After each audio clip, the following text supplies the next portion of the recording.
Welcome back to the final whistle then for the late night whistle and big update on Abdul Fatawu and Bilal El Khannouss, by the way. Yari Verschaeren is another one. Is the Anderlecht midfielder, Mr. Verschaeren. We're going to discuss him. We've got a water here because it's bloody warm, I'll be honest. So, welcome to the show, everyone. Really hope everyone's well. If you enjoyed the stream, hit the like button, subscribe to the channel, and get involved. If you want to come on, click the link. Patson Daka, could he be off to Valencia? Well, how much is he worth is the big question. We're going to discuss with what Rob Dorset has had to say today regarding Bilal El Khannouss and Abdul Fatawu, obviously Everton. Newcastle are looking at Bilal El Khannouss. Leeds, can they afford him? Well, the contract clause runs out, doesn't it, on Friday? So let's get into a chat. Like I say, if anyone wants to come in, the link is in the comments. I've left it in there. Caleb, how are we, mate? Like target tonight is 50 likes. So if we can get 50 likes on this stream, fantastic. Oliver Skip's biggest fan. Well, I wouldn't say I'm his biggest fan. He's not my favourite player. I think that's just being nice. Fosso, how are we, mate? Clibo, how are we, Geezer? I believe the Leicester board and team let him down last season for his injury. Why would they bench him last season? Who are we on about? Who are we talking about? Hi, Kyle. Hello, Tom. Good to see you, mate. Renee, how are we? Michael, how are we? Can't believe it's been 2 years already since Stefan Mavididi scored against Huddersfield. Same place tomorrow, isn't it? It might go one tomorrow. Evening, Lou. Evening, Reese. My favourite whistle. All good. Yes. Like or else you'll be cursed with wild fast. Christmas list. Well, that's not good. Let's get Steve in. Steve, how are we? Not too bad, mate. Sorry I'm late. I've just got back from the gym. That's all right, mate. Better late than never. Busting them muscles for this field away, mate, to lift a beer, but we're all good. Fossil, have you got any cheeky exclusives for the stream? Don't believe for 1 minute Corbrand would bid for Daka. Well, we've got to get rid of him somewhere, mate. You can't just keep turning down bloody bids and whatever. You know, we need better strikers. We need someone who's proven to score in this championship. 50 likes and fast on the back of your shirt. Well, I'm going to actually get on to that, actually. Hey up, Mr. Whistle. Hello. Evening, guys. Evening, head of the Uncle IU fan club. I want to say I'm the head of the table of the Uncle IU fan club. We all agree. Steve is the head of the... He's the chief executive, actually, of the Uncle IU fan club.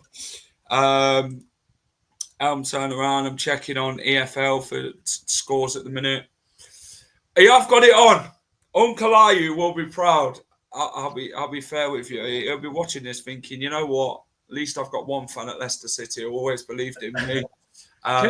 Can I say something controversial? I don't know if you or the chat are going to like this, but I don't like calling him Uncle IU. Why? I just, for me, it's like, I don't want it to be my uncle. He's more Daddy IU. Daddy? I'd be worried. Clibo's just clicked in. I don't know where he's gone, but yeah. Uncle Whistle or Charlie is here with me tonight, so we say hello. Amanda, how are we? Hope you're good. Clibo's just clicked in, but yeah, he probably will be back. Steve, I want to talk to you actually. I don't know if you read that link I sent you earlier regarding the Football League world. I don't know how much we believe in that article. Clibbo is here. He has clicked back in. He has got a drink in his hand. Uncle Clibbo, how are we? I'm all good. Yourselves? I'm all right. Yeah. So, Not bad. Steve, what do you take from that Football League world article? Obviously, it has been bandied about today. If I get my tweet up, I did take 3 things from it, but what did you learn from it? Well, to be honest, it doesn't surprise me that we're potentially not looking at spending any of this money that we received, because we're in the shit. Sorry, I'm going to say that differently because it's still 9 o'clock yet, is it? So we're in the poop. I would suggest. I said a couple of weeks ago that it wouldn't surprise me if we're selling assets to make the accounts look better for next summer, so we can sell the club. Because any business with money in the bank looks better than a business with no money in the bank, and a profit looks better for a buying club than it does, not making a profit. So, yeah, it doesn't surprise me, to be honest. And I think as Leicester fans tend to forget that the difference in revenue between the Premier League and the Championship is so significant that I think it was a £60 million loss, deficit we had the first time we came down. So we're also in the second phase of parachute payments, which means we get less money than we did the first time we came down. So I think it's like 20 odd million less, something like that anyway. But, if we have to make up the deficit because of selling players and not spending that money, then that's just what we're going to have to do. I would rather us have a football club at the end of this than not have one at all. So if it means selling players to balance the books, as much as I dislike the board and the decisions that the club's made to get us in the situation, if that's the situation we have to get in to sell players to get out of this the mess that we're in, then it just has to be done, unfortunately. And if that means selling Fatawu for 50 million, then see you, mate. Sorry. Each their own. Clibbo, 3 things I took from the Football League world article. I don't know how they actually get hold of this information, but anyway. Leicester are unlikely to spend much. I think we gathered that anyway, didn't we, Clibbo, when the transfer window opened regarding the season. It was always about buying a striker. The word that remains heavily in trouble with profit and sustainability, which we don't know the outcome of it as of yet. The Foxes will try and help out Marty Cifuentes with loan moves or people who are available on a free transfer. That always brings me back to what you said, Clibbo, about loans and free agents. Leicester City, you reiterated that they wouldn't spend a lot this transfer window. You maybe would look at saving money in case you get promoted to go and spend bigger when you get to the Premier League to give you more of an opportunity. I think it makes sense. We all know we're financially... Well, I mean, King Power's not financially in the crap, but the way you have to sustain your club as a business model, we've put ourselves in this position. We've got to get ourselves out of it before we can move forward. We can't keep kicking the can down the road. I think we've got enough youngsters that we can develop, and I think he's been brought in on that, that's been his remit, really. Can you come in, have a look at the youth that we've got, have a look at them first. If there's anything there that we can use them. If not, we'll provide funds for loans. And I think that's an ideal compromise that I think most rational City fans can get on board with. I don't think that we need to be putting our club in any more peril because, like Elm said, at the end of the day, it's hard seeing your club drop in divisions, but it's better that than them not being there to support. I agree. Obviously, fantastic. Steve, right, Leicester Extra, a big up to them, by the way. They do come out with a lot of good stuff regarding Leicester's news and that. It's been 12 weeks to the day since Leicester City received 3 fresh charges over alleged PSR breaches for the 23-24 season. 2 further charges are failing to file their accounts on time and failing to provide full, complete and prompt assistance are at our door. We wait. So it's been 12 weeks to the day since the Premier League charged us 3 times for obviously not cooperating and also sending our box in late. What's your thoughts on that? Because the rules did change, didn't they, in 2023 to say that a verdict sort of gives it after 12 weeks. Man City still haven't been given their punishment, and neither have many clubs who they've sort of looked at for PSR. What do you sort of read into that now? It's been 12 weeks since the charges have been made against Leicester. Yeah, so for those that don't know, there was a fast-track rule with the charge of a PSR, which would mean it'd be done in 12 weeks. Now, that expired yesterday. So I imagine if that is the case and it has been fast-tracked, we will find out this week. If we have failed again, it would mean then that we would get our deduction or transfer embargo or whatever it is that we're going to get within the next 3 or 4 weeks for sure.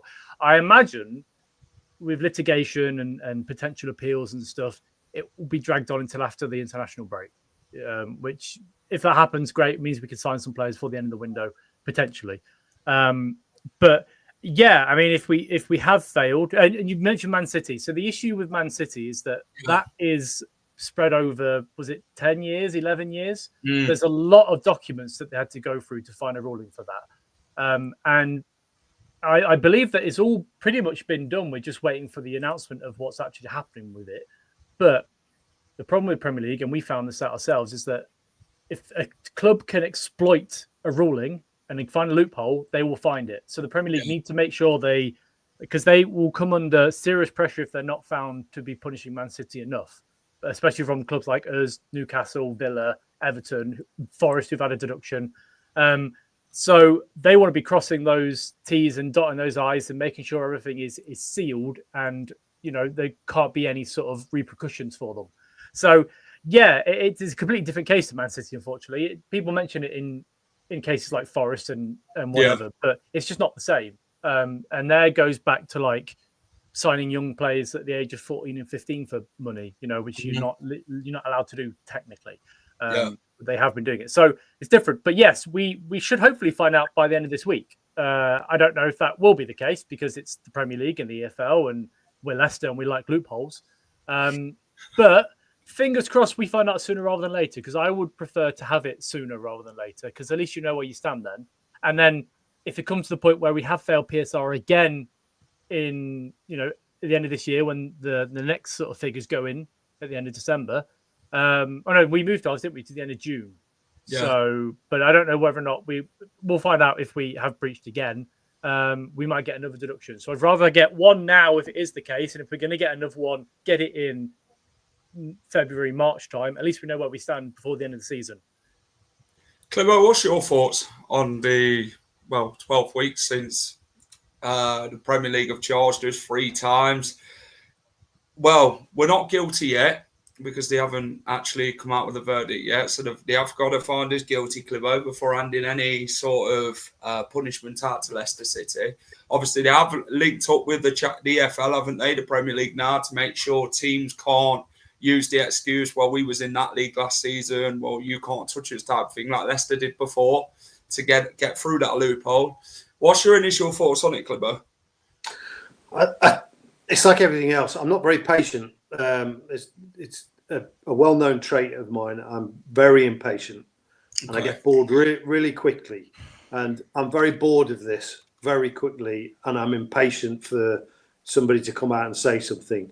I think, though, this is something that when you look at the manager, this is where he's going to earn his corn, because you're going to have people like me in the squad and people that are not like me, people who are very kind of laid back, and it's trying to get them all into the same mindset that forget what's going to happen, whether it's 2 points or 20 points, forget it. Let's win every match. And it's getting somebody into that mindset and stopping them worrying about the potential catastrophe that could happen, to be honest with you. I still think with 9 points, we could make the playoffs. Mm-hmm. I don't think automatic would be possible with 9 points. We've knocked 3 of those off already, and wouldn't be too far behind because the top teams are still finding their feet, and the cream will rise to the top no matter what, and it always happens. I agree. Steve, we spoke with my good mate Mark the other day outside the ground, the bald fella that looks like you but without a cap on. I'm winding you up, right? So I've got hair. Yeah, all right. Probably looks like you got more hair than Jordan Ayew, you know. Probably you're looking like you want to get like Jordan Ayew with your shirt and all that, you know. But what's the threshold? You spoke about it the other day outside the ground regarding the Premier League and what you can lose in the Championship and that. How do Leicester sort of go with a threshold? Because they did lose money, didn't they? I believe it was £19 million last time. So yeah, well, to be honest, the good news about our accounts is that the highest amounts that we've lost, one fell off last year and the other one should fall off this year. So if you take off, I know we also lost another 90 million that will be in the accounts, but then was it 24 or something last year that we lost? Whatever, with deductions and stuff. You know, we might have skated through. I don't think we have, but Steve, I didn't realise you had a brother playing Sheffield. Yeah, no, I was waiting for that. To be fair, I was hate watching Oliver Skipp's bowl patch on Sunday. To be honest, for a lot of the game. So yeah, next season's account should look better. To be honest, because we have those two really big deductions off the books. Our wages will drop significantly, so it would be nice to be in a place where we don't actually lose anything. You know, we potentially break even or make a profit. I don't think that's going to be possible because we're a football club, and what football club in the world actually makes a profit properly? I can't, unless you sell your women's team to yourself or half the stadium, you know, to the man down the road. It's just not going to happen in 2025, unfortunately. But it's then again the deductions you can get from the women's team and you know that sort of stuff. So the transfers are there to bring it back up. But yeah, I don't know. In all honesty, it's a flip of a coin, isn't it? Nobody actually knows where we are with PSR, and until somebody reports otherwise, it's just guesswork at this point. This is it. Let's have a look at the EFL team of the week. See who made it. Jordan Ayew has made it for Leicester. Clibo, I haven't really spoke to you about the Sheffield Wednesday game. I know you was in the comments yesterday. What did you make of Jordan Ayew? I think in the first half, like many of the players, they just seemed a little bit shell-shocked and a bit not really at the races. And I think it was a tough watch for most Leicester fans who were, I was at the Fiorentina game and obviously you were, and I think, you know, the majority of fans that were there were very excited for the first game of the season. And I think nothing transpired from that game to the Sheffield Wednesday game. And I think this is where I thought, right, half time, this is where Marty has got to be proactive. I'd like to see him use subs. And he did all that. So in the second half, Ayew came out, and I thought he was fantastic. I thought he did some really, really cultured stuff for the Championship. I thought he was intelligent with his play. I thought he was economical with his passing, and he put a freaking great cross in for Daka, having done some great work down that wing. And for me, that's really, really encouraging going forward. I agree, Steve. Yeah, I was very impressed with Ayew, to be honest, because look, you know, I've got his name on the back of my shirt. It hasn't really changed my opinion of him last year, even though I've been sort of saying, "Oh, he's my idol" and stuff as a joke. But you know, last year he was okay. He wasn't great, and I still think it was a waste of money signing him last year, to be honest, with what you could have potentially brought in at the time. But for this level, he can hold the ball up. He can play out of trouble, as we saw, which, you know, that run he went on, as Clemo mentioned, it's like Messi. Like I thought he'd pass it out after the first challenge, and then he went again, and then he was down the wing like I'd never seen before. Like he showed a turn of pace that I've never seen Jordan Ayew have. And that cross into the box was incredible. And if it was anyone other than Daka, I think we would have scored. But fortunately, it fell to Patson Daka. I've got a slightly different opinion on that. And I've watched it back, and everyone's going to have... Reece has got a completely different opinion to me. Yeah. But he's wrong. When that ball came in at pace, he was quite far out from the goal. It came at him quite close. I think he did everything right. He stuck his head through it as much as he could. Yeah. And he headed it down towards the corner. Now, 90% of the time that's gonna go in, but that goalkeeper pulled out a freaking worldie. That was a great save, and he has to be credited for that.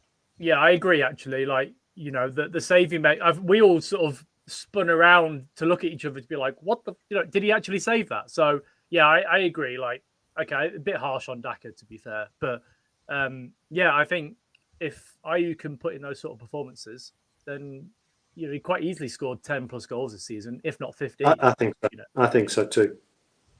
Whether it'll last 40 games is another.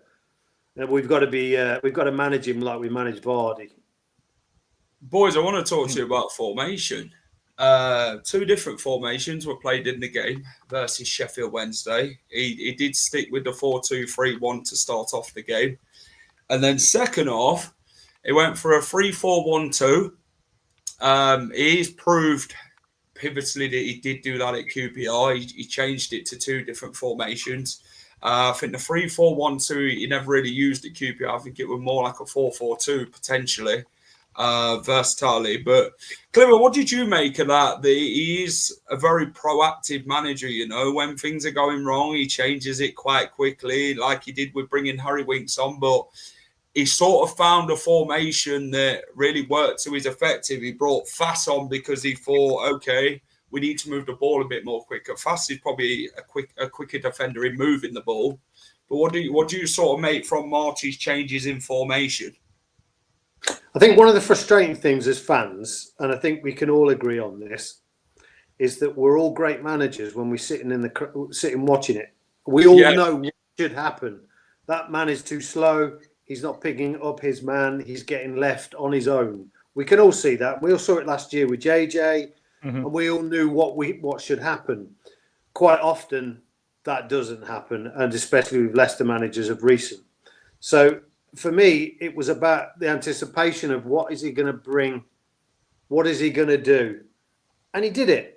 And he identified those things, changed the system. It surprised me a little bit, actually, that he played the sort of two up top. But you know what? We won the game because of it. Yeah.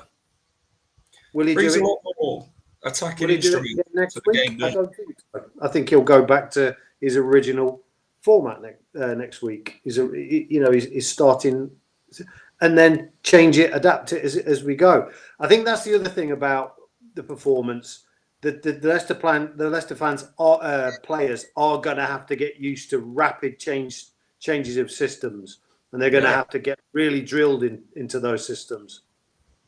Steve, do you think it bases it on the opposition? Because some opposition's going to be different. They're going to set up like Sheffield Wednesday, where they'll play a 5 at the back, but then you look at others who are going to play maybe a 3 at the back or potentially a 4. Possibly. I mean, we've not had enough sample size to really make that call, have we? That's the problem here, is that I guess how he sets up on Saturday will then, you know, get more of an idea of what he wants to do in regards to who he's playing. Yeah. I think Sheffield Wednesday, like, they came out, they had a point to prove, didn't they? You know, whereas we come up against other teams that might not be in that sort of fighting mentality that they had. So, yeah, possibly, but I think only time will tell. Once we get, if I said to you on the weekend, like, that first half, if that was in December, I'd be worried, but it's not. It's the first game of the season, so it's okay. You know, I think if we get to December and we're still struggling, then the questions will be asked. But yeah, I think that's when we'll find out whether or not he changes it per team. Because yeah, going up against a Birmingham or a Preston is going to be completely different because they both have two different styles of play. Birmingham are a lot more on the front foot, whereas Preston are tipped for relegation this year, so they're going to sit back. So yeah, but if he goes, as Clement said, if he changes it up, he admits himself that he's made a mistake and he changes it up. great. It's nice to have a manager that will actually go and make a change at half time and not sit back until the 60th minute. And we can all see that things were going a certain way, but it also helped the fact that they hadn't really had a pre-season. They weren't very fit towards the end of the game. And even if Barry Badden hadn't been sent off, I still think we'd have won the game because they looked out on their feet after sort of 70 minutes. Begovic starts against Huddersfield, do you think? I think Balzer starts, by the sound. It looks like he's going for some more youth, so we could see a Balzer start. I'll tell you what I'm going to do before we go on to the latest news on transfer situation. I'm going to let you both pick your sides who you think will start tomorrow. We'll see if you've both got the same in mind. Claybo, I'll tell you what. Should we go? Oh, yeah. As I'm looking for the squad list, you're like, go with Elm. Bollocks. Steve, I'll tell you what, we'll go with you. Okay, fine. I think so looking at this is FootMob. There's only two goalkeepers that are registered for Leicester, and that's Begovic and Silasic. So I think Begovic starts in goal. Yeah. I think we see a defence of Ben Nelson, Wout Faes, Koulibaly, and Luke Thomas, potentially. Yeah. And then we get a midfield of Hamza Chowdhury, not Lupage because he's played tonight. Who's the other JJ that we had? Jaden Joseph. That's the one. Yeah, I think he starts. He's on loan, isn't he? Isn't he on loan? Has he gone on loan? Oh, I don't know. I haven't seen anything. I haven't either. Maybe and then Michael Golding in the 10. And then I think we see Wanya Marcel. Yeah. Casey McAteer. Oh, no. I take that back. Casey McAteer. Jeremy Monga starts his first game for Leicester. Yeah. And Patson Daka up front if he's not going to Valencia. We'll talk about that in a minute. Clibbo, what's yours? I would pretty much go identical, but I would put Marcel in because okay. I don't think McAteer needs to play it. I think we need to see Marcel. I definitely want to see him. I was going to disagree with the Wout Faes. I'm not sure how Wout would react to playing against Huddersfield, having scored a worldie against Sheffield Wednesday and taking all the plaudits. I'm not sure he'd go with that. I'm trying to think who else we could put in at centre back along with Nelson. So maybe a Coley because he obviously had a poor game in the first half, so maybe he starts this and it builds some more confidence. Yeah, I've got a feeling that will be that. So the same as Elm, except I've got to go a Coley and Marcel. Fair enough. I've got Begovic in goal. I think he stick with Hamza at right back. I think left back, I think he'll go where Luco. Centre back some more towards Faes and Ben Nelson. I think that's where he sort of goes with it. Midfield, I think Winks and Louis Page is the two. I mean, the front, what we're saying, 4-2. So I've got to pick the 4. So Jeremy Monga out left, McAteer out right, Patson Daka up front, and play behind him. See, I definitely think he could go with Will Alves. He's on about actually bringing Will Alves into the team tomorrow night. So we haven't seen him as of yet. That's true. Yeah. I completely forgot about Will Alves. He's not even played for the club. Yeah, I'd like to see Alves. Actually, I really would like to see Alves. I think he's very talented. I think it's Mark Goodacre, Josh. He follows the under-21s and knows everything about them. So, yeah, go and follow Mark. He'll tell you everything you need to know about the under-23s and different things. Jake Evans? No, I think he sent him back to the 23s, isn't they? I'm not sure. Yeah, I think that he'll be. It, yeah. He might be on the bench, to be fair, but I can't see him starting. Are we still paying Koulibaly? What's your sort of stance on Koulibaly, Steve? Because it just feels like he hasn't adapted to life in England at all. It just feels like he's really struggling. I guess if you're signed as the only transfer window signing last season that was in a shit show of a team, let's be honest, and you don't get a chance to play that often, even though I was quite impressed with the way he played, when he came in. He showed a bit of passion, a bit of desire to play. But if Ruud hasn't sort of given him the time to play, and Marty doesn't like he's giving him the chance to play, then you just cut your losses. You didn't cost us a lot of money. If you can get your money back on him, great. I mean, I think he should be he's more than capable in this league. But I guess his problem is that he's coming up against James Justin is still here. Ricardo is the captain now. Hamza can play right back, and Luke Thomas, and now Aluko who can play across the back. And also again, I guess Coley played at right back at one point during pre-season. So is he better than any other players? I wouldn't have thought so. Has he maybe hasn't settled properly? Possibly. It's hard to say because we don't know these people day in, day out, do we? It's not like you can say to your mate next door, "Oh, how are you settling in?" But if he misses Italy, then send him back. Get the money back for him. Clibbo, what's your thoughts ahead of tomorrow's game if I had to stick a score on your head? I'm going to go 3-1 Leicester. Okay. I am. I think Do the you think goals it's will be like a pre-season game tomorrow? Do you think that's how he'll treat it? not necessarily a pre-season game. I think what he'll say to some of the lads, it's early in the season. You're not out of my thoughts. We're still figuring out our best lineup. And if you want to be in it, you go and put these to the sword. Yeah. That's what I think he'll do. What's your thoughts, Steve? Yeah, I agree with Clibbo. I think it's a chance for people to impress him.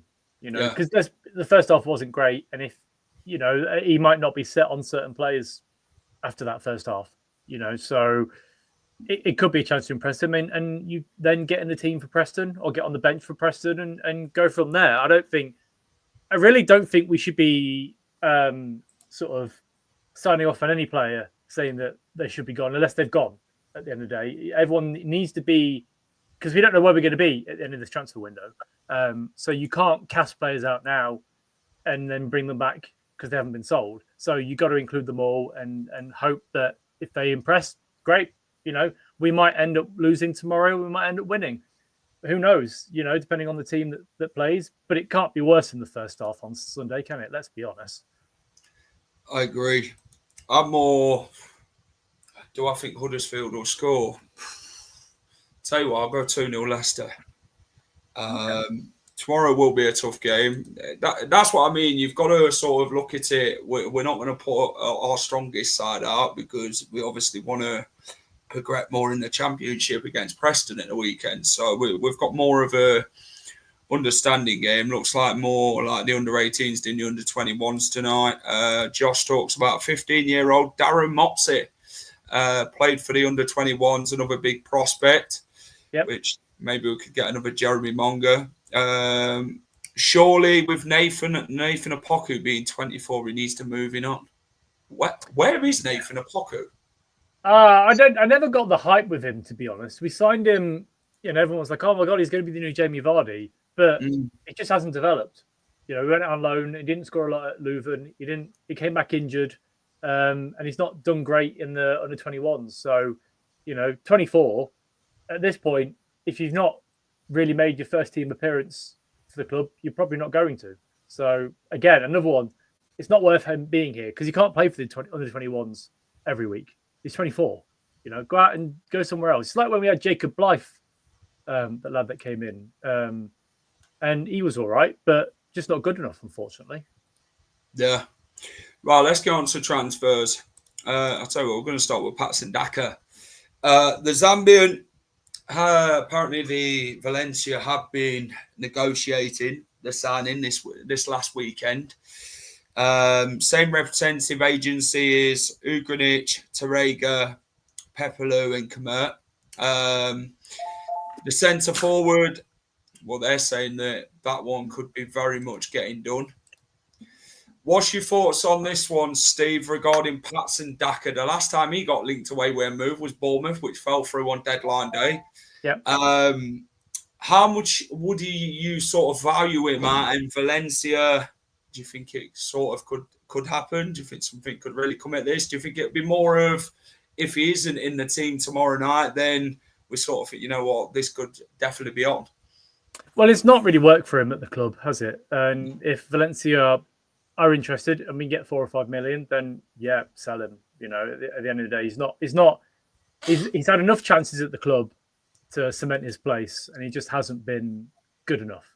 So yeah, if he doesn't play tomorrow, I think that's a clear indication that he's going to be moving on for sure. I agree.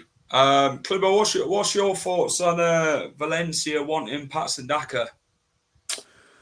Well, I mean, it's a risk for them, isn't it? Because initially there was a player there. We've either ruined him or he's just not been able to do it consistently for whatever reason. So it's a risk for them. But I mean, it's okay getting rid of him. Yeah. But you've got to replace him. Of course. We've got to replace him. I think we could probably get 5 or 6 million for him. You know, take a bit of a hit. But at the end of the day, he's not going to get another contract at this club. So, and also free in the summer. Yeah, this is the problem. We can't keep doing that. We can't keep doing that model. It's unsustainable. Minimum to get back, otherwise another loss on PSR. If we can get anything around 5 million, let him go. We have to get 2 strikers in then. Steve, what's your thoughts on that? 2 strikers if Patson goes, because we definitely need someone to come in and do the job. Someone who's proven in the Championship they can score goals. Someone mentioned Patrick Bamford, and I laughed at him. I said, he ain't going to be a striker that I'd even look at, to be honest, twice. We at least, but one's a bit, and I guess you can. Steve, you might have to come back in. I think your audio has gone completely. Come back in and come back out. Oh, he's crashed. Right. Let me kick him on that one. There we go. Right, as you were. Yeah. Yeah. Right, go on there. I can hear you now. Yeah, so what was I? Oh, yeah, so I think we probably will have to bring in a couple of strikers. But the good thing about the Championship is that there isn't actually that many restrictions for loans. So you can bring in a fair amount to where you were before. 23 mil, Josh. So, and we've missed out on Richard Kone, by the sounds of it, him going to QPR, which, you know, for $2.5 million, just it's beggars belief, really, because I think he could have been a decent backup player, even a striker. So, yeah, I think too. I don't know who now, to be honest. Everyone that we've been linked with has moved on. I'm no doubt there'll be some, because there's footballers everywhere, so there'll be some fresh links at some point. But yeah, I do think we need to bring players in striker-wise, because you can't just rely on Jordan Ayew for 90 minutes every week. You know, he's not a young man anymore. You know, and I know being 35 next week, I know how hard it is to get out of bed every morning. Yeah, now try being 52, mate. You know what? I remember Ashley Young's comments the other week. He turned around and said, "I feel better at 40 than I did at the age of 25." Maybe Jordan Ayew feels the same. I did. Yeah. I feel fitter now than I did when I was in my 20s. It does help that I've lost a lot of weight and I've done a sprint triathlon in that time. But you know, it's definitely a lot better when you get out of bed and you can move a bit. You know, that's my sort of theory on Daka. You need to buy a striker before selling him on. But Valencia, if they're going to pay the money, you get rid of him. But then you can't rely on just Jordan Ayew. Mavididi can play up front, of course he can. That means you'd have to put Jeremy Munger out wide more often than not. So Leicester, we got less than 3 weeks left of the transfer window now, so it's going to be difficult. It's panic stations for Leicester again because other teams have moved further on. We're not going to go and spend 15 million on bloody Josh Sargent late on in the window. So we're going to have to get a proven championship striker. We're going to have to probably look at the free agent market, to be fair. And the only striker that's probably in the free agent market that's relative to anyone is Calvert-Lewin, and we ain't paying 150 grand a week. Not a chance. No, not a chance. See, the thing is for me, yeah, all these eventualities for a well-run club that's done pretty terrible over the last couple of years. They must have sat down in the summer and gone, right, we need to plan for this eventuality. We've got X number of players with 1 year left on their contract. There is potential that somebody will come and buy them. Let's make sure we've got all bases covered. If those offers come in, we're probably going to have to take them. Right, let's identify players. Let's get the scouts out there now, and let's do our due diligence. If they haven't, it's another disaster waiting to happen. Yeah, son of a And bloody shit rush transfers again. See, there probably is, they probably have scouted players, and they've got a short list of players they can bring in. But if they're waiting to make money first, or sell players first before they can bring players in, as you say, we're just going to rush. And we're going to come the end last week of the season, transfer window. Sorry, it will be a case of, oh, you've been offered this player who's 32, who can do a job for a year, 40 grand a week, 50 grand a week, and sign him for 2 years rather than 1 year because that's what he wants. They'll do it because, unfortunately, that's just the situation that we've always been in. We have been same with the Edward situation. Yeah, we've been too good to players that are above a certain age in regards to contracts and money given to them, and it needs to change. Well, surely Marty knows a Spanish striker that can scrum, and we've seen David Villa do it in his time before he obviously retired. A fantastic Spanish striker. Maybe we'll find the next David Villa somewhere in the La Liga if we go and look over there and actually see what happens. But keep it on Marty, Clibo. Thoughts on Marty Cifuentes' impact and how quickly he's adapted to the problems at Leicester City? Well, I think immediately when he was interested in the job, he's obviously looked at the club. He's looked at the history of the club. Yeah. He's looked at the philosophy of the club, how the fans have been. And I think that's been really obvious because the guy's really knowledgeable, comparatively speaking, about the history of the club. He knows the stuff. You can see once, by engaging with the fans and being on board with the fans, he knows. That's a secret weapon. And it's something that I'm surprised that, we know Cooper tried it in his way that he did, dour and dull. But this guy's, he's got something about him, innit? You just look at him and he's got something about him. He's continental. He's charismatic. Rude never had any of that, did he? As a manager, he didn't come in and back himself as somebody who's going to be a fan's favourite. No. He never, and for me, that was one of his downfalls. This guy, I'm all about it. What's your thoughts, Steve? Sorry, I was looking at the scores from the cup games. Sorry, what was the question? I bored him. Yeah, no, you didn't. No. This one. Yeah, I think he's done pretty well for the fact he's only been in sort of 3 or 4 weeks. That's for sure. But then again, he has got the bare bones of an Enzo Maresca squad that doesn't play in that much of a dissimilar style of football when he keep hold of the ball. The only thing he's added really is the pressing. So yeah, I did hear about Climo saying about Cooper and stuff. So I agree with that point. The flip flopping between sort of Enzo to Cooper to Rude to Marty is a full 180 sort of 360, isn't it? Really, let's be honest. Yeah.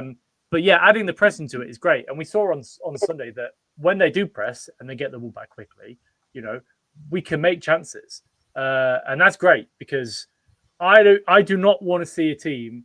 We had it Brendan Rodgers, we had it with Enzo. Keep the ball for keeping the ball's sake. If you're running forward. And I don't want to say, I'm not the shout it, sort of get it forward brigade, I'm not that. But if you have the ball and you're passing it to a winger, and then that winger thinks, oh, you know, I'm not going to take the player on. I'm going to pass it back to a central midfielder who then passes it back to the left back or the right back or whatever. It's not fun to watch. And as much as they might enjoy keeping the ball, it's great for them. My God, it was boring. And I got a lot of stick, actually. I feel a lot of Leicester fans did, for saying that, like, when Enzo was here, it was boring. But it was. You know, he might have gone on to win trophies now, but the first 14, 15 games, great. But then something changed, and you go up against Millwall and Plymouth and, you know, teams like that who sit back. They score the goal, and then rather than changing it for the last 10 minutes, you're carrying on doing the same thing. And that was so frustrating because you're never going to score. So the fact that we've got a manager that will put two players up front, you know, and change that formation to suit tiring Sheffield Wednesday team, great, because it's excitement. You know, we had 27 shots on Sunday, 13 on target, which is the most we've had in 6 or 7 years.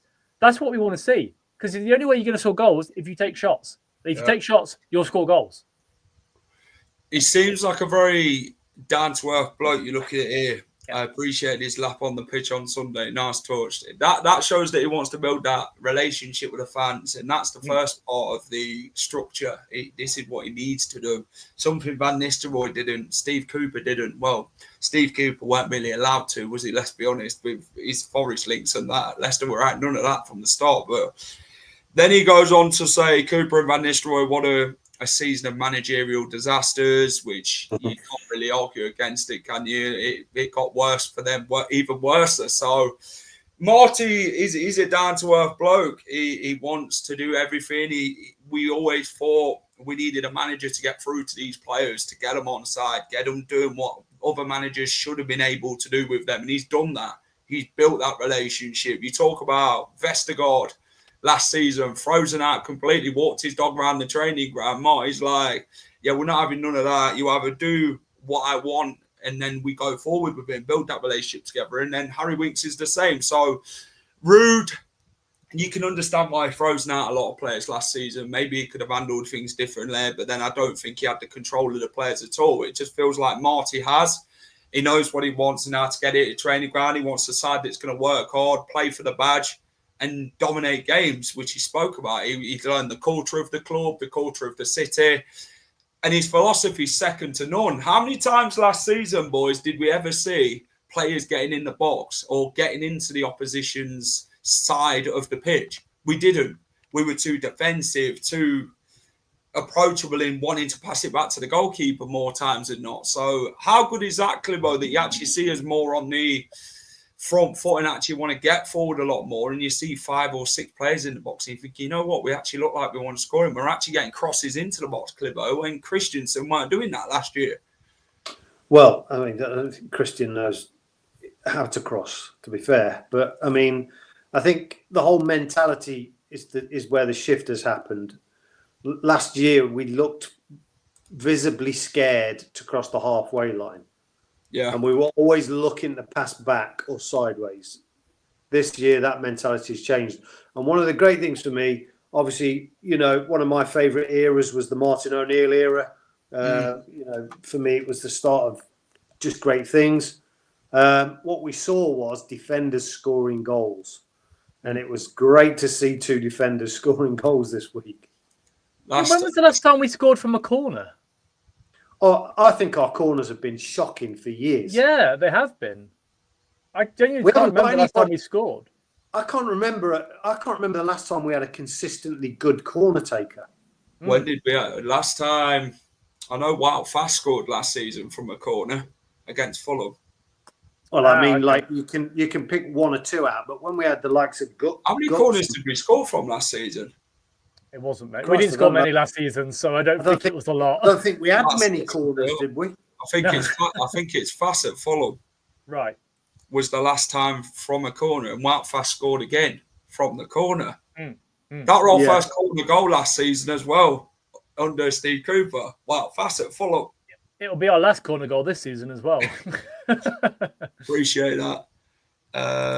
3 last season. Apparently we scored 3.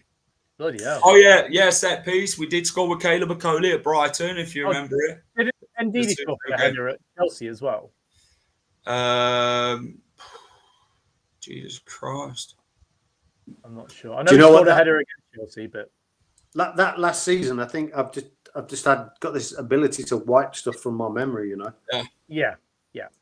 The last two centre backs to actually score in a game for Leicester City though were 2009 League One against Huddersfield, 4-2 at home. Michael Morrison and Jack Obbs. Oh, you asked me that question. I had no idea, to be honest. No idea. Idea. Reese was on it last night, wasn't he? He was on it. Boys got. Do you know what? I was actually surprised that he actually got it straight like that. I was like, whoa! Like, I'm telling you. This guy's researched and he actually did. He's constantly ringing me up. He's got a really good book, and it's basically a history book, quiz question on just Leicester City, and he studies it meticulously. He's got some knowledge, and I mean right back before the war. That's what you want, though, isn't it? Someone who can come on and provide that knowledge. So if you think, when did that happen? He's like, this happened.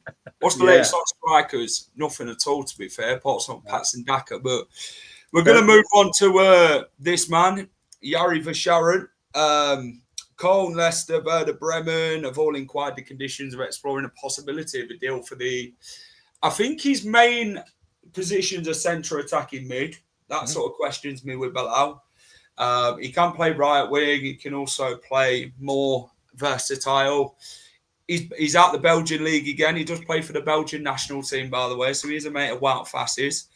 Steve, he has played over, I think Wikipedia said about 180 odd appearances. I think it works out to be about 190 odd on transfer market. What's your thoughts on the 24-year-old who plays for Anderlecht? So I got a little stat for you here. His 150th game for Anderlecht was against Leuven.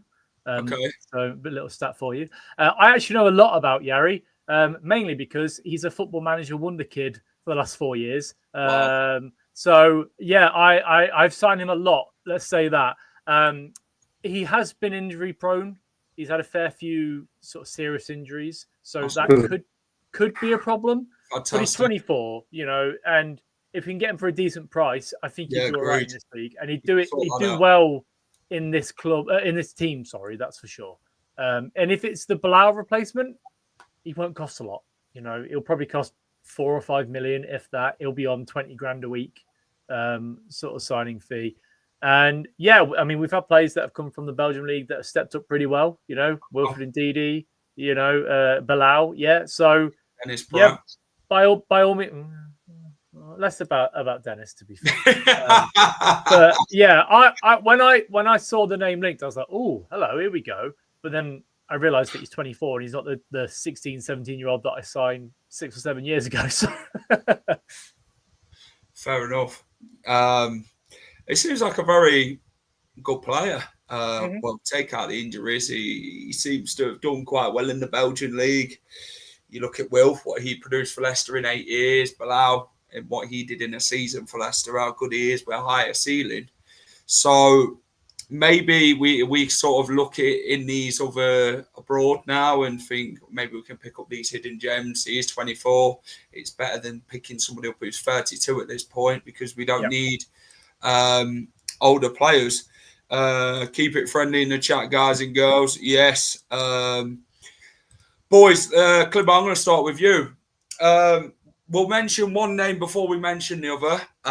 Abdul Fatawu, Everton holding interest. They've signed Jack Grealish. Everton were not willing to commit to what Leicester wanted in demand for Abdul Fatawu, by the way. What was your thoughts on that one, Clibo? Because in the Ghanaian media, a page that Abdul Fatawu and Jordan Ayew both follow, by the way, on X. So they must have a lot to do with the agents type of things. Abdul said he's committed to Leicester City and he doesn't want to leave anytime soon. He's not in a hurry to leave the Foxes. Fan favourite. What's your thoughts on Abdul Fatawu? I think if we sell Bilal, it's crucial that we keep him. If we keep Bilal, I think we can only keep one or the other, to be fair, for PRS reasons. But for me, I think what the club are doing is playing hardball and saying, to us, this guy's a 60 million pound player in the making. Yeah, so if Tyler Dibbley's worth a lot, Clibo, and Martin Fernandez from Southampton, Clibo, we should do the same, right? Well, absolutely. I mean, Southampton just turned 45 million down for 30 mil, and they believe he's worth 60 mil, Fernandez. Something like that, yeah. I mean, at the end of the day, Fatawu's better. I don't care what anyone says. And he's going to be crucial to us. I think he's doing the sensible thing. He's looking at the big coins and going, I could get my Premier League move now. He's probably going, I need a season under my belt to get fit, to showcase myself properly. In a slightly less league, I'll shine. People, listen, if we get promoted because him and Bilal are star performers, I've got no problem with them being sold next season. None whatsoever. As long as they give us their best and get us promoted. And I think that's the same with any player in the modern era. Yeah, I agree with that. He looks even stronger, doesn't he, Clibo? Well, he's a monster, isn't he? I mean, the thing is, he's a year older and he's developed. I think with all of that, mate. Muscles have developed a little bit more. I think he's been doing a lot of gym work. So in some ways, he's gained some benefit from the injury. I know that's a bit of kind of a arse about face looking at things, but he's had a weakness. He's gained some strength in other areas, but he certainly doesn't look any less of a player to me. In fact, he looks faster, if you ask me. Yeah, he's bulked up massively. Yeah, but it's not in his face. Yeah, the main thing for me is that you've got to keep his infectious smile around the club, because we haven't had a lot to smile about, have we? And seeing Abdul score against Fiorentina and play like he did at the weekend, like that breeds positivity. And if you sell him, then okay, we've got Monga, but he's only 16. He can't play every week. No. So then you're looking at somebody else to come in that try and make the fans happy. But yeah, if it comes to September the 1st and we've lost Fatawu, El Khannouss, Winks, Akoli, James Justin, and we haven't really replaced them, it's just bad promotion. Yeah, and there won't be riots, but it'll be effectively riots. There'll be so much toxic atmosphere in that stadium at the next home game, and it just can't happen. But this is Leicester. Unfortunately, we don't have a say, which is half the problem, I guess. Yeah, I do think the club have set out to get promotion this season. I just get that vibe. Yeah. So I trust the same players.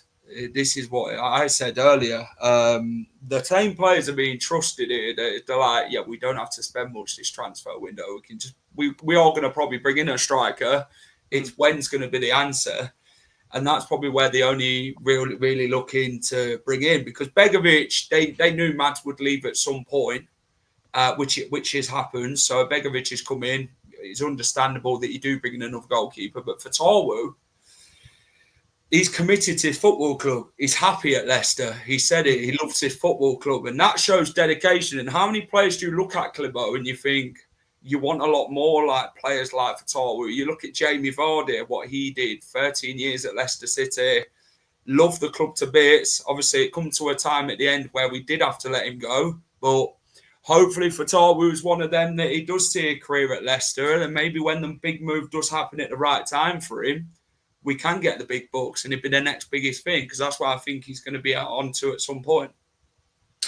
Yeah, but I think the modern game is a little bit more Hollywood than it used to be. Your characters, in terms of, lower wage, they're in it purely for the love of football. It's gone. It is more about quick career moves, quickly become the millionaire. And I think what that does, it breeds not contempt, but it kind of, once you've made it at a young age, it's hard to have that same motivation. If you want £1 million, Elm, it'd be harder to get up to go to work the next day, wouldn't it? Yeah, no, I agree. That's the way. I know. Well, me and Reese know a I'm not going to name his name, but he was League One's top scorer for a few seasons in a row. I know him personally, and he said to me on numerous occasions, he's just gone to Turkey actually. I'm in this to earn as much money as I can. I'm a journeyman footballer, and I'll go where the money is. And he's honest about it. Now he's an honest pro, probably earning 4 or 5 grand a week, looked after his money, doing all right. I completely respect that. And he's going to graft, and he's probably 30 now. And I'm all for that. But it's these young players that get £1 million a year in they're 19 years old, £2 million a year. It's very, very difficult. Some people's potential gets broken because of those, those things. I'm hoping Fatawu has, not an agent in his ear hole giving him you could make this amount of millions. He's always going to make millions. He's probably a millionaire now. We're talking about Fatawu now on transfer news, Michelle. Yeah, I agree. I think, and this is going to sound a bit sort of counterproductive, but I think the injury has helped with that because he'll want to be like, okay, I've missed a season. I feel like I've been paid for nothing, and we know how much that affects players. We've seen it before where they've become depressed because they aren't playing football. Yeah. And I think the reason why he's more likely to stay than anybody else is because he probably feels like he owes the club at least a year. They took a chance on him. They signed him for good money. He then went and got a season-ending injury, and he's been through all of that. I think he'll stay for a year, as we said earlier. But yeah, I agree. Like you become a millionaire, and you don't really want to put the effort because it's a short career, isn't it, for these footballers? They earn the money for sure, but they have to make sure they look after that money. And I think he's got a good head on his shoulders, which is a positive for sure. But yeah, it sounds horrible to say, but I think the injury has helped us keep him anyway. That's for sure. Yeah, agreed. Steve, I want to come with you about Bilal. It did get reported by John Percy that he has got a bigger release clause than first thought, which is probably a good thing. Newcastle reported to be strongly interested. They are in for the Aston Villa midfielder, is it Jacob Ramsey? Yeah. Newcastle are looking at other players as well. So how much Bilal is at the top of their list, we'll never know. Leeds, he's probably looked at Leeds and thought, I can probably get a bigger move here if I wait out for it. Crystal Palace are targeting him as well, which is said in this one. Rob Dorset says Leicester are more likely to sell Bilal El Khannouss as things stand. He's not saying he's physically going to go, but he's saying that we've got more chance of selling him than Fatawu, which is right. RB Leipzig, Leeds, and Crystal Palace are all monitoring. This is what we've heard all summer, isn't it, regarding monitoring, links, speculation, and all that. But what's your stance now on Bilal El Khannouss? Will he be a Leicester player by the end of the window, or do you think it all depends as if these clubs are actually willing to stump up the cash for the actual transfer? I don't think he's a Leicester player come the end of the season, at the end of the transfer window. I can't see it happening. Okay. I originally said that he'd end up at Spurs. I think if they don't go for Eze, I think he could quite easily end up at Spurs and be their number 10. So I think the domino effect really relies on Spurs more than anything. If they get Eze, he goes to Palace. If they don't get Eze, I think he goes to Spurs. I can't see him going to Leeds, because why would you want to go and fight another relegation scrap? And unfortunately, that is what it's going to be for Leeds.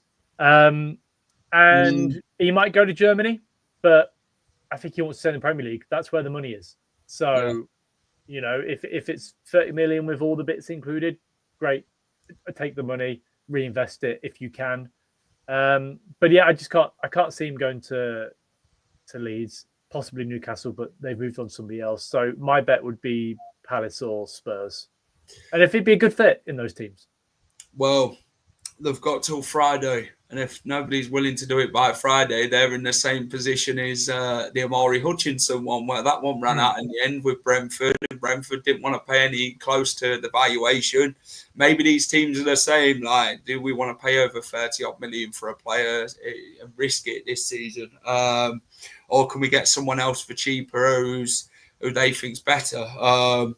They've got a poor bidding soon, haven't they, Clibo? Obviously, a lot of monitoring, a lot of links, a lot of in demand with Bilal regarding speculation this summer. But what's your thoughts on Bilal, Clibo, now going forward with obviously a lot of teams just monitoring in a situation in time? Well, I'm already mourning. I've already gone past the mourning stage, because from the beginning of the season, I kind of ummed and ahed whether I thought I'd stay, and I quickly come to the realisation that he's way too good for this league, and he's not going to be here. And it was just nice to see him play for us at the start. So I've accepted it. Who do I think he should go to? I think Palace would be a perfect home. That's what we need to do. Stop picking up the phone. Yeah. No, I think Palace is the perfect place for him, because I think that's his level at the moment. That kind of Europe, table. But he'll play in Europe. Palace are a growing club. They're starting to progress. He would play first team football there, and I think they would sort of build around him. And that's what he needs. He's that mavericky player where, listen, have the ball, go wherever you need to go, make things happen. If he goes to Newcastle, I'm not so sure that's going to be his role. If he goes to Leeds, they are going to. I don't care what anyone says. I mean, I've got a really good mate who's a Leeds fan, and he's so, oh God, he's full of shit. But I says, we'll pass you, but we'll be on the way up. We'll pass you by, and he goes, nah, we'll win the league, mate. We'll win the league. He's delusional, but I think they're going to be in a scrap, because I think Burnley will be down. I think Sunderland will be down, and I think it will be out of Leeds. And Brentford. Maybe one other. Yeah, maybe Brentford. Wolves, potentially again. I think Brentford more so, but potentially, yeah. Maybe even West Ham. You or just Bournemouth. Don't know. Yeah, they're selling players. They're not replacing them, are they? So yeah, we could see several clubs struggle this year. To be honest, there's no need for him to go there. It would be, I think, it would be a mistake. And he'd certainly be better off being in a team that he's going to play and look good in, because internationals coming up. This is my sort of theory on Bilal and Fatawu. You want to see them both in the Championship, because you want to see them thrive under Marty Cifuentes. Now, if they do decide, okay, well, the thing is with Bilal in the Championship, if he stays a year, his price gets bigger. We get more money if we can do it and take the release clause out of it during the season and say, okay, Bilal, you sign this contract, we'll get more for you in the summer. Both win-win at the end of the day. You get your move, and we get the money that we need to go and invest again. So that's why agents will get into their ears, and agents do a lot of things.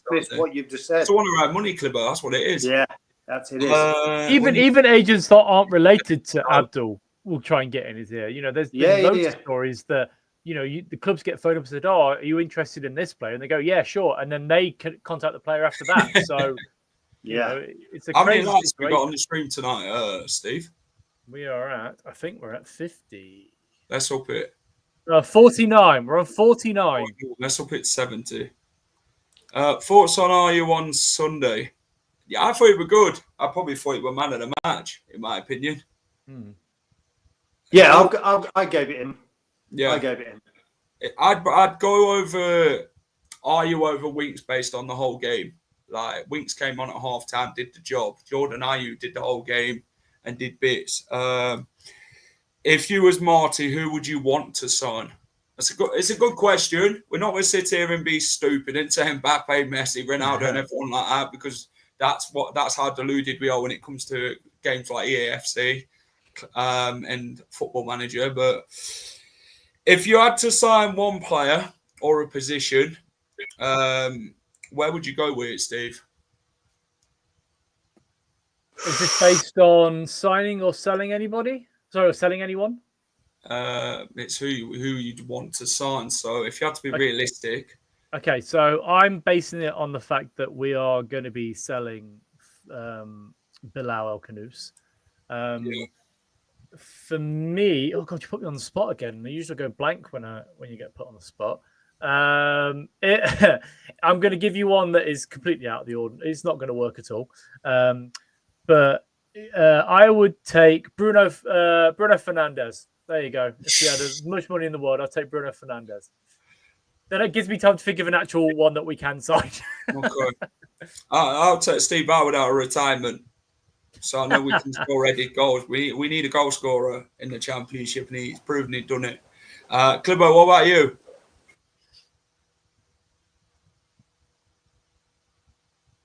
Oh, I think the Godfather's froze. I think he's done a Reese on us, Steve. Yes, he has. Oh, Clibbo, we back? Yeah, I don't know what happened there. Did you hear the question through the earpiece? No, I didn't. Sorry. Right. If you could sign. I did. A player, yeah. So if you could sign any player, who would you sign? Well, like Alan said, if Bilal goes, I did a little watch on that Yari guy. Just prior to coming on, I watched his sort of his YouTube best of. And what I like about him, he's very direct. He's really good with the ball at his feet. He can pick a pass out. A little bit greedy now and again, but I don't mind that. Sometimes I don't mind that. It shows confidence and are willing to go forward. I'm going to be realistic and say that's somebody that I'd be happy with if Bilal goes. Mm-hmm.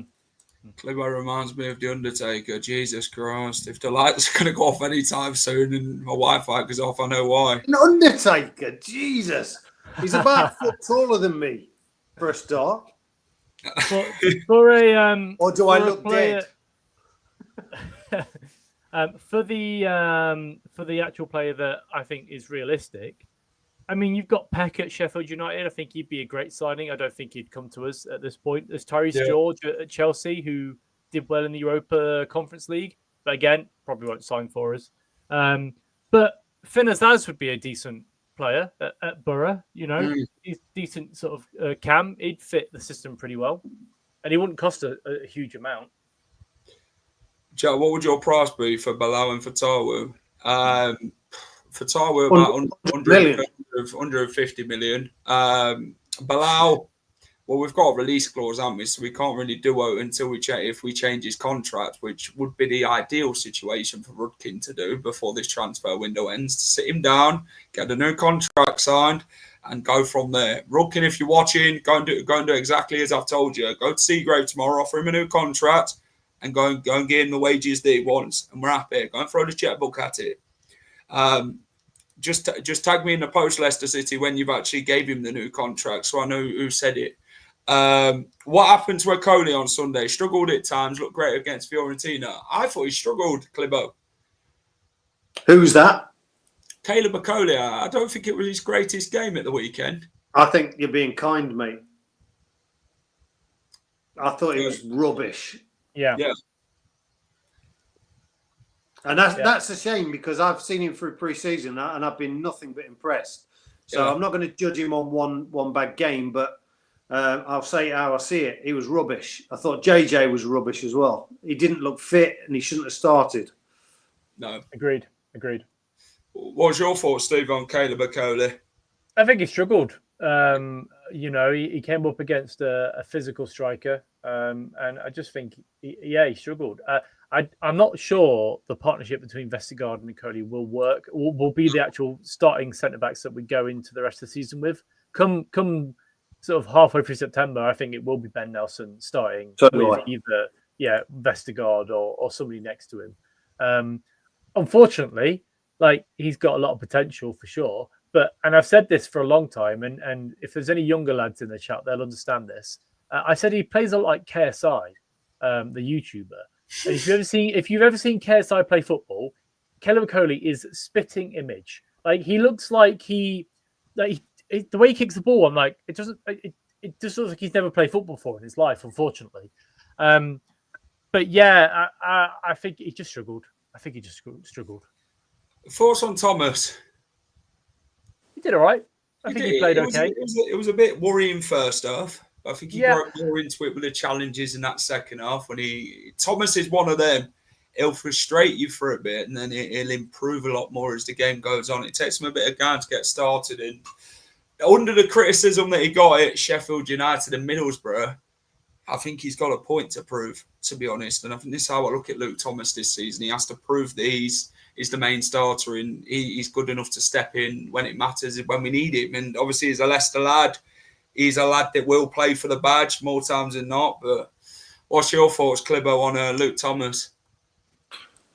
I've always liked Luke Thomas, and I've always had time for him because I've always thought there is a player there. There are a few problems that I foresee. I don't think he's got the pace to play in this system. Unfortunately, I don't think he's had a good pre-season. I think he's been found wanting. He's been turned very easily. 2 or 3 games in pre-season span, just really, really easily.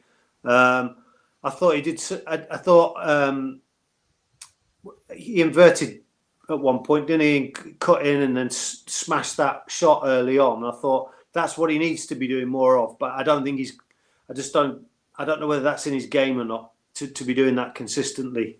So I do worry about his future as the left back. Me personally, I would have JJ there as my starting left back. Yeah, I think if you look at the way that we set up on, especially in the second half, our fullbacks tended to go into the number 10 position. So you had Justin pushing up, and when we had Thomas pushing up into that sort of attacking area, I just don't think he's good technically enough to be that sort of linchpin in the side to link the strikers, the midfielders, and the wingers up.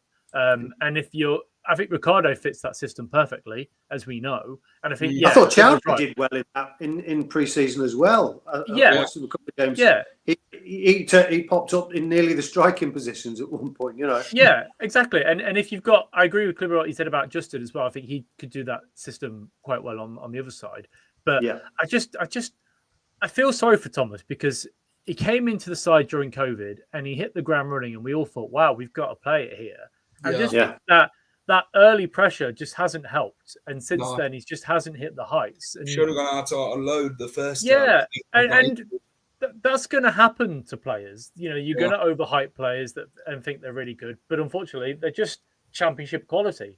And if we want ambitions to get promoted this season, it's okay him being a defensive left back, but you can't have him in that number 10 role pushing inverted because he just can't do it. He's not intelligent enough. He's not got the technical ability, and he hasn't got the engine for it. Unfortunately, no, he hasn't. Louis Page or Will Alves, if you had to choose between the two? Alves. Steve, I mean, Louis Page is unknown. He is in the England setup at the minute, isn't he? Yeah. So I'm going to say Page mainly because of the fact that he's younger and he's not had a couple of ACL injuries like Alves has, unfortunately. Page or Evans? Page. 2 different positions again. Yeah, that's true. Yeah. Sell VK, keep Thomas. Yeah. Jack Vestergaard in striker for us this season. I think that Callum Doyle in that left back position when we won the championship. What are your thoughts on him? He's been linked back with Leicester again, hasn't he, Callum Doyle? I don't think we're physically going to pay £10 million, but what's your thoughts on Callum Doyle? He fit the system well. He fit the system well last when he was there last time. Injury sort of scuppered his development. He did all right in Norwich last year, but are we playing him as a centre back or a left back? If you're playing him as centre back, okay, he could do the job. Yeah. If he goes in at left back, we're going to have the same issue like we have with Thomas, where he's just not quick enough for that role. I agree 100%, and I think for me, going forward, if we're going to pick a centre back, a young centre back, they've got to have pace. Yeah, and he was never that quick. He can spread a 40-yard pass like Vestergaard. He can, but do you know? Like I've heard so many times on channels where people will say, Well, it's okay to have one slower centre back because then you have your faster ones to cover him. Well, actually, those centre backs have got their own job to do. They don't need to be covering someone's arse and running themselves into the ground because somebody can't get off their arse quick enough and run. Yeah, I don't. Yeah. That's just stupid. Steve, exactly. you've got an announcement to make. I've seen you've made the post on it regarding. Are you pregnant? The ex and out. I am. Yeah. Leicester City yesterday, who sadly passed away. It's actually it's Jack and Ross's baby. Oh yeah. Go on. So obviously we lost our stadium announcer yesterday. It was announced that Bradley Varnum had passed away after a short illness. 25 years at the club. He was the voice of my childhood at Leicester City. Same here. And for a lot of people growing up as well, he went from Filbert Street to the King Power, well, Walker Stadium to then King Power. And, he was sadly let go for one reason or another. We won't go into too much detail about that, but, it hasn't really been the same at match days since his dismissal, unfortunately. As much as I like the new guy, it's just not. It doesn't hit the same. It's that nostalgia. Yeah. So I tried to do something on Twitter or X, as whoever wants to call it, whatever. That we should do some sort of mark of his passing in the game tomorrow. Yeah. So if you're at the game on the 25th minute, we're all going to be standing and applauding for Bradley as a mark of respect to mark his legacy at the club. So if you are there, join in, sing one Bradley Varnum if you are, and hopefully we'll do more actually at the King Power at the next time we're there, but who knows. And there was talk about Huddersfield doing something in the 50th minute or so, but I'd rather it actually be confirmed with Leicester fans rather than there potentially being something. So yeah. I took it under to just go ahead and sort of try and get something done. So if you are going, it would be nice for us all to show some respect. So, give us a clap. And if you're watching at home, just stand up and give us a clap anyway. Yeah, agreed. If everyone's at the game, 25th minute. And, clap for Bradley to celebrate his life as a Leicester City PA announcer. Like Steve says, great PA announcer, grown up with him. At Leicester City games and did a fantastic job. And obviously it's just a shame he wasn't there. I mean, I don't think the new PA announcer does that aura, to be fair, but that's no disrespect to the new PA announcer, but that's it. It's just sad to see that he's passed away. Will do, Steve. But there we go. We're not talking about Ben Chilwell. I don't think that guy even deserves a mention, to be honest. But boys, thanks for coming on as always. We've discussed everything. Thank you to Steve. Thank you to Clibo. Appreciate it, boys. Clibo, take care, mate. Nice to be back. Catch you soon. Great to see you back, Clibo. Stronger than ever. Steve, thanks for coming on. And I'll catch you at Huddersfield tomorrow evening. Yeah, you will. Cheers, guys. Have a good evening. Later. That is it from me then. Take care. The voice of the footy. See you, lads. Thank you, everyone. Nostalgia. Cheers, guys. Appreciate it. Thanks for watching the Late Night Whistle again. Hit that like button if you enjoyed this stream. Subscribe to the channel if you're new and you haven't subscribed already. Take care.